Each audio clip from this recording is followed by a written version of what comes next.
فرمایا کہ جب ماہ سیام رمضان المبارک آتا ہے تو جنت کے دروازے کھول دیے جاتے ہیں، جہنم کے دروازے بند کر دیے جاتے ہیں، شیاطین جکڑ دیے جاتے ہیں، اور اعمال کا جو صلہ اور اجر ہے وہ 70 گنا کر دیا جاتا ہے، اور اللہ جل شانہ اپنے بندوں کو غفران و رحمت کے پردوں میں ڈھانپ لیتا ہے۔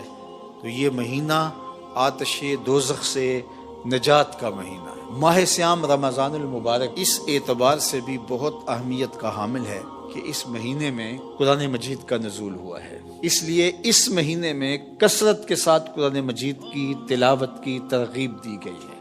حضرت جبریل امین ہر سال رمضان المبارک کے اندر حضور کی خدمت میں حاضر ہوتے تھے اور قرآن کا دور کیا جاتا تھا۔ تو قرآن مجید کی تلاوت اس مہینے خاص طور پہ ہمارے ساتھ جڑی ہوئی ہے اور ہمیں اس کی ترغیب دی گئی ہے۔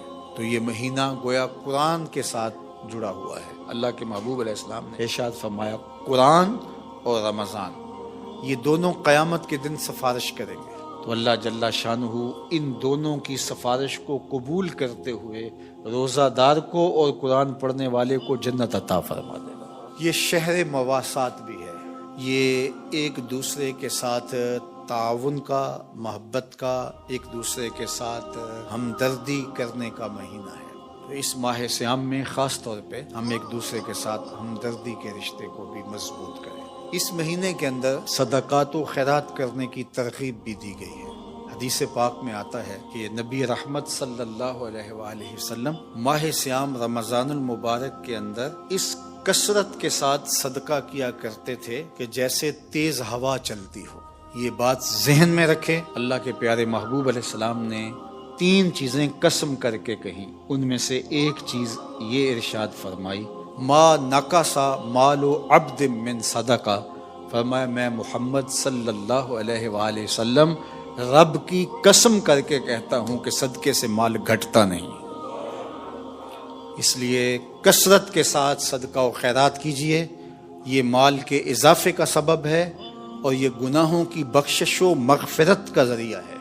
اور میں آپ کو خاص طور پہ مرکز مصطفیٰ سے جڑے ہوئے ذیلی اداروں کے ساتھ تعاون کرنے کی ترغیب دوں گا۔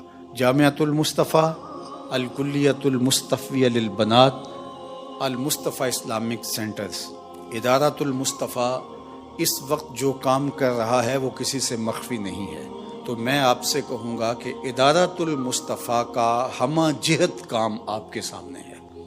اس مختصر وقت میں اس کا تعارف آپ کے سامنے کیا رکھوں، یہ خوشبو پھیل کے اپنا تعارف خود کروا چکی ہے، اور پھر پاکستان کے اس وقت جو معروضی حالات ہیں وہ بھی آپ کے سامنے ہیں۔ جو ہمارا متوسط طبقہ تھا اور غریب طبقہ تھا وہ بھی مدارس دینیہ کے ساتھ تعاون کا ہاتھ بڑھایا کرتا تھا۔ 10 روپے، 5 روپے، 1000 روپیہ ماہانہ، 2000 روپے ماہانہ لوگ دیا کرتے تھے، لیکن وہ اپنے گھر کا کچن چلانے سے بھی تنگ بیٹھے ہوئے ہیں۔ تو اہل خیر کو خاص طور پہ میں کہوں گا کہ وہ ان مراکز کے ساتھ کھڑے ہوں۔ ہر ماہ کروڑوں روپے کی خطی رقم درکار ہوتی ہے۔ تو ان اداروں کی نہ کوئی فیکٹریاں ہوتی ہیں اور نہ ہی کوئی ہمارے پاس جمع شدہ سرمایہ ہوتا ہے کہ مشکل حالات میں وہاں سے نکال کر کے ہم اس کو استعمال میں لے آئیں۔ جو جمع ہوتے ہیں وہ ساتھ ساتھ لگ رہے ہوتے ہیں، تو تھوڑا سا تعطل بھی ان کے نظم کے روکنے کا سبب بن سکتا ہے۔ روٹین کے اخراجات بھی ہیں اور تعمیراتی مراحل بھی ہیں اور دیگر پائپ لائن میں ہمارے منصوبہ جات بھی ہیں، تو ان سارے منصوبہ جات کی بھی وقت کے ساتھ ساتھ تکمیل کرنی ہے۔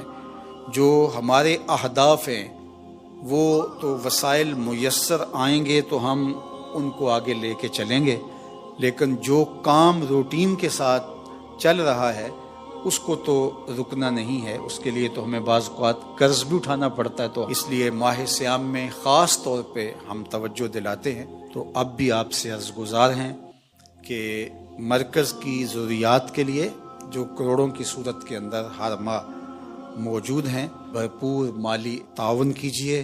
آپ دعا کیجیے کہ اللہ ایسے رجال خیر اور ایسے مخیر لوگ ادارہ کو عطا کریں جو ذمہ داریوں کو اپنی ذمہ داری سمجھیں۔ حضرت مجدد الفسانی علیہ رحمہ مکتوبات میں فرماتے ہیں، ایک دانگ اعانت دین میں خرچ کرنا، دانگ اس دور کا سکہ تھا، اس دور میں یوں سمجھ لیجئے گا ایک پیسہ راہ دین میں اعانت دین میں خرچ کرنا دیگر مدات میں لاکھوں روپے خرچ کرنے سے افضل اور بہتر ہے۔ تو اس لیے میں آپ سے تاکید کر رہا ہوں کہ ماہ صیام کی جلوہ گری ہے، تو آپ بھرپور انداز سے ادارے کے ساتھ تعاون کیجئے۔